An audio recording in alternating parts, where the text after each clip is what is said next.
It's December 13th, 2020. The United States Ultra Running Hall of Fame just inaugurated or is putting Ann Trayson into the hall. It's on her first ballot. Not sure how the qualifications were. I thought she'd probably already be in. Of course, there's one person who quoted Dan Brennan who finished the Triple Crown. The Grand Slam, actually. The Grand Slam 9 times. I don't know why I call it Triple Crown. Grand Slam, where you're doing Western States, Vermont, Leadville, and Wasatch, and he's done it 9 times. He said that Ann Trayson wasn't just that she's basically the best ultra runner USA's ever had, man or woman. And of course, this is episode 3 of my 6 days with Yiannis Kouros. And of course, he is considered and is the greatest ultra runner of all time, with all the records, and many of them never going to get touched. In fact, it's kind of interesting. Just been watching Desert Solstice 24-hour this past weekend, finished up this morning, and it was interesting watching the coverage now, which is kind of crazy. Almost all the coverage of you seen a 24-hour race. I mean, Killian's was an example. Everyone is posting and got Yiannis Kouros' 188 in the stats. So, and they're talking about it, and if you read the YouTube comments or Facebook comments, well, I'm not on Facebook, but it's just like, oh, look, he's even with Yiannis, or they're ahead of Yiannis' pace. And you just sit there shaking your head thinking, the American record, I looked it up, and it's, 165 miles on the track. So what are the odds that people are going to show up in the Arizona desert, and, there's 20 guys in the race, 20 men and women, and so there's, 10 or 12 men. What are the odds that 3 or 4 of those guys have any shot at getting anywhere near Yiannis' 188 when no one's gotten near it in 20 plus years? I think he said it in the 90s. And, even getting to the American record of 165, and I think there's another record, that's a track record, is pretty dang difficult. And there's a reason. People have been out here doing it. Like I said, fixed time races are classical music, not jazz. In terms of jazz, you break the course record of Western States, but when Timothy Olsen did it, it was a very cool year, and they were running the snow course. Then years later, Jim Walmsley broke the record. But those performances can't be recreated. You can't even run Western States because it's so difficult to get in. The lottery now, the odds of getting in the lottery are huge, and they take the top 10 men and women every year, which ensures not being competitive, because from year to year, one, you feel obligated to go, but 2, you probably, if you're in the top 10 in Western States this year, you're probably not top 10 the following year. And then they have a few races that you can race your way into, but that only gives away another 10 bibs. So in the men's and women's competition, there may be only 20 people that are contenders, and then a few people get lucky and get a bib. But for the most part, it's just not happening. So my point is, here they're at Desert Solstice, and people were going crazy, going, they're ahead of Kouros' record, and thinking, let's concentrate on breaking the American record first. No one's getting anywhere at Kouros' record, not with the resume people have, and not with, at this particular race, especially during these times. So very, very interesting.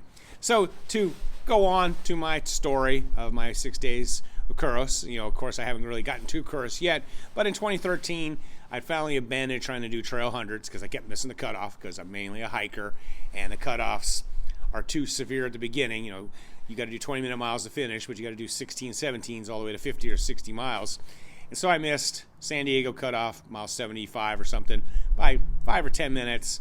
And so I did Beyond Limits 24-hour race in the spring of 2013, did 93 miles, found out hey, I kind of like this, I can do this. And that's when I really started taking a deep dive into Kouros and all of his amazing track performances, obviously from 24 hours to 6 days to insane 10-day races and 1,000 miles, and really took a deep dive and studied what he'd done, learned about his training and how he often never does more than 12 kilometers of training a day. 7 miles a day, so that's like an hour, and he breaks it up, and he may do 6 times 2K or 2 times 6K or 3 times 4K, that kind of thing. And he uses races for his long work. And, that's one of the big misconceptions. In fact, reading the comments, and Camille Herron, I really liked, she was on there, and she says, yeah, I don't do back-to-back long runs. She does 18, 20 miles as a long run, but she does doubles all the time. She runs in the morning, runs in the evening, and has success. So with all this going on, I picked the perfect time. I knew about timed fixed races. My friend Leo way back in the 80s, was doing 24-hour races, but I never really entered one, never done anything like that. And so I started looking around. I found the blue, and I was really paying attention to the whole world. And then I don't remember, and I wish I could remember, when the announcement was that Aravaipa was bringing Yiannis Kouros to across the years, and they were putting on a 6-day. But I remember as soon as I heard it, it was like, I have to get there. There's just no way I can miss this. I've been wanting to do a 6-day forever, and this is my chance, and how unbelievable to be able to do it with the living legend, Yiannis Kouros. So, I realized, like, wow, it's 6 days. I'm thankfully Bakersfield to Arizona. It's only like an 8 or 9 hour drive. And once you're there, your entry fee is all inclusive. Basically, it's kind of like the world's worst cruise, in that you can sleep there and eat there, and nothing's really great. But so, Kouros, I think I heard through the grapevine that they obviously paid his way to come here from wherever he was at. I'm not sure if he's in Greece. I know for a while he had Australian citizenship, but they brought him and brought his handlers, his crew. And I remember there's some really great people in Arizona, Phoenix running scene. My friend Michael Miller, that's kind of like the place to hang out. So Michael Miller was with them, and so they bring Kouros there. And so my plan was, how am I going to get there? And at this time, 2013, my kids were getting out of college. We had bills, and I was doing a lot of traveling, spending money. So it was kind of like, wow, the entry fee is $600.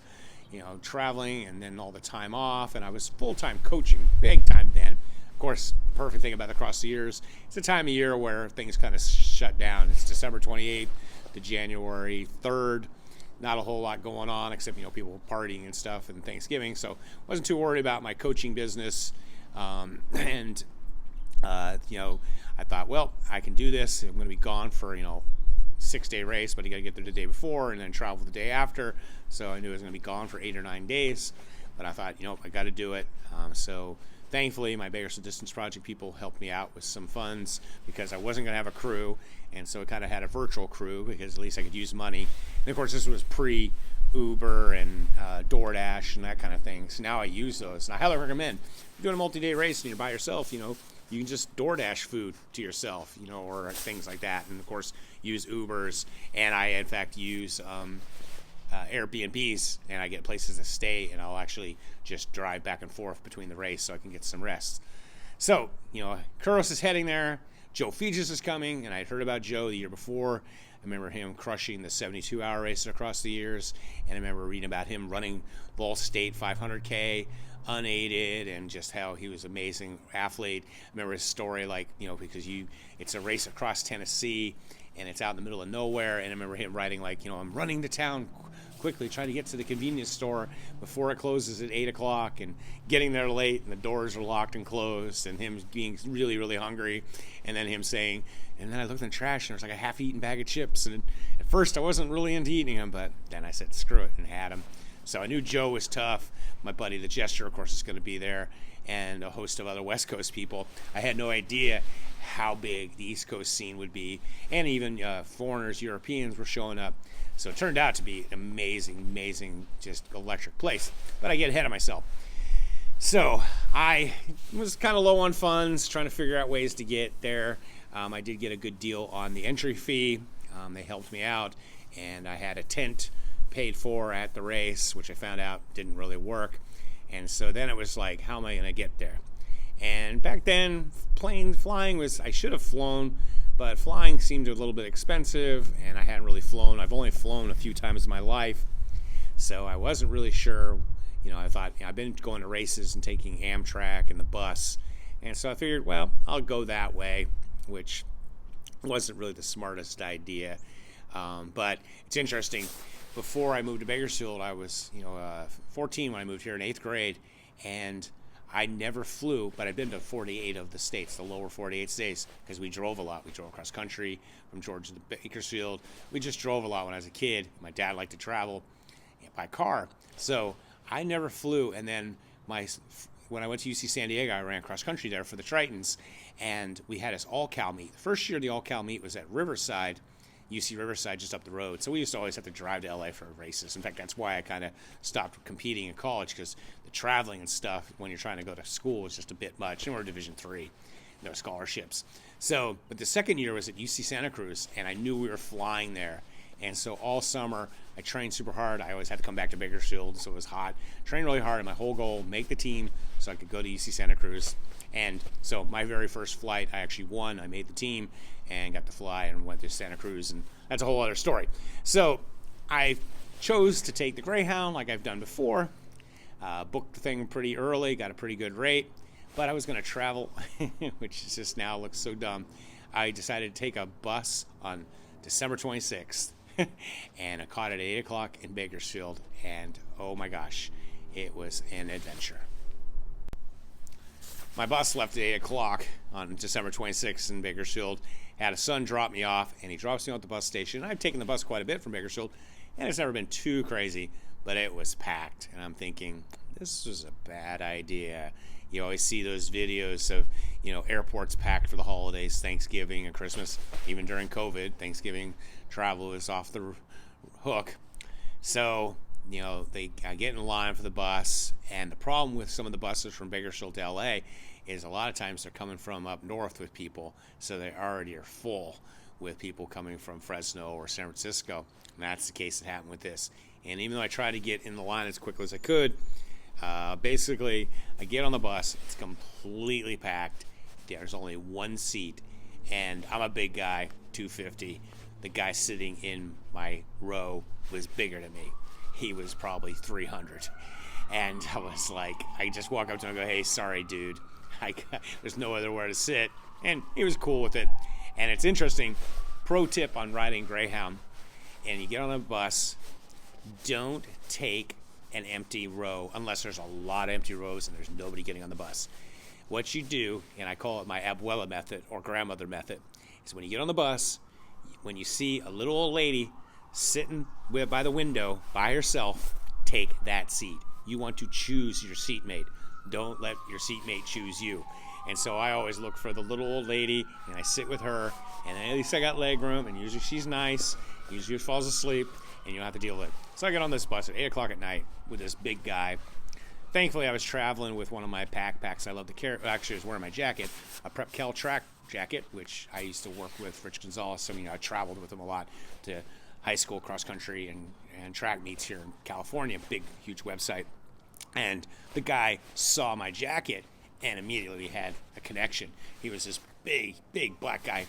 And he's like, oh, yeah, I used to run. I'm from Oxnard, and he used to be back in the day a really fast 100, 200 sprinter, and he ran at Arcadia, which is like the meet of the year and all this stuff. So he had, for all purposes, a pretty good drive, lots of traffic, and then we're going to make a connection in the Los Angeles downtown LA terminal, and that place is a hellhole. It's interesting that Greyhounds around the country are always in terrible neighborhoods. Now, when they first probably got going, the neighborhood may have been okay, but time has not been kind to many downtowns, and around downtown LA, it's like Mogadishu. It's just camps, and it's just crazy. I wasn't going anywhere. So we get to the downtown terminal like at 11 o'clock at night. Go in there. That place is off the hook. It's just packed. It's like your combination trying to get into the best rock concert club in the world and Disneyland. There's queues everywhere. There's security guards yelling at you, telling you to go here, there. There's people from all different cultures and countries who don't necessarily speak English. It's just a zoo. And here I am with my bags. It's like 11 o'clock at night. My bus is leaving like at midnight. I got an all-night bus ride. And I'm just sitting there going, yeah, I saw some photos. Kouros is hanging out, and a lot of other people are all just hanging out and chilling in Phoenix, waiting for the race to start. And here I am trying to get to the race. So I'm looking around, and then I just see this young lady, and I'm like, wow, she's completely out of place. And so I went over, and she was going the same place I was, and so we got to hang out. And it's kind of interesting that I often meet a lot of Europeans because they do use public transportation. Generally, Americans don't seem to use public transportation much. And I assume this girl actually might have been European. Turned out she went to Stanford, and she was heading home or something. So we got to hang out. It was good. We're kind of a band of brothers there. It's kind of funny. I always joke that I look like homeless Santa, but I'm usually wearing, right now I'm wearing a nice REI puffy, but I'm usually wearing, Ultras and a, North Face or, dawn to dusk race. So, people can kind of go, oh yeah, he kind of looks like a hiker climber. That, not climber, obviously, I don't climb anything. So hung out with her, but unfortunately, when they put us on the bus, there was like 2 or 3 buses. We got separated because we were planning like, hey, let's be seatmates. And I wanted her a seatmate because she was this little, 5'5", 100-pound gal. So we get on the bus, and again, these buses are already full, coming from somewhere else. Thankfully, a young woman was sitting in the bus, and she looked scared out of her wits. And I took the seat and put my stuff away, and I started talking to her, and she had never ridden a bus in her life before, a young black woman, and she was pretty scared. She's holding her bags, and I'm like, you can put your bags up here, no one's going to steal them. She was really kind of scared. And so thankfully I had a good seatmate, and then our adventure began. Now this Greyhound to Phoenix, even though it was overnight, was packed. It was like the red eye.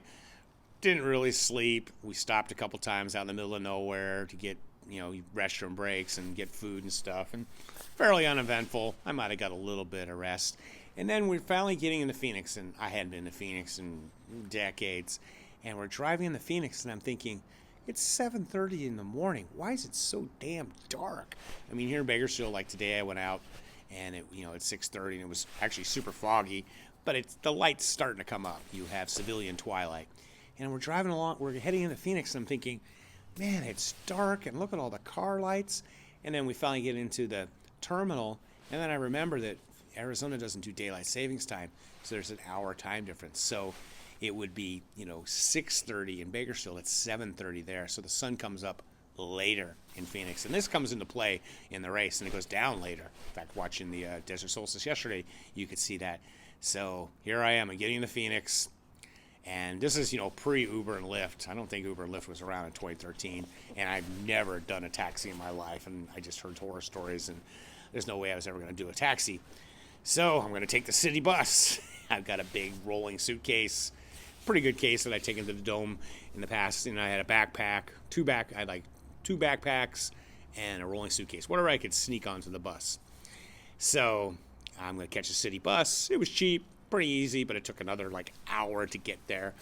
And God, and unfortunately the bus dropped me off at the corner of this gigantic facility, and the facility is the Camelback Ranch where the White Sox and the LA Dodgers have their spring training, and it's just gigantic. I don't know how many ball fields. And of course, I'm about as far away as you could possibly be from where the start finish aid station area is. So now it's 10, 11 o'clock in the morning, and I've got to drag my rolling suitcase, thankfully, roll it over and walk like a mile the day before I'm going to start a 6-day race.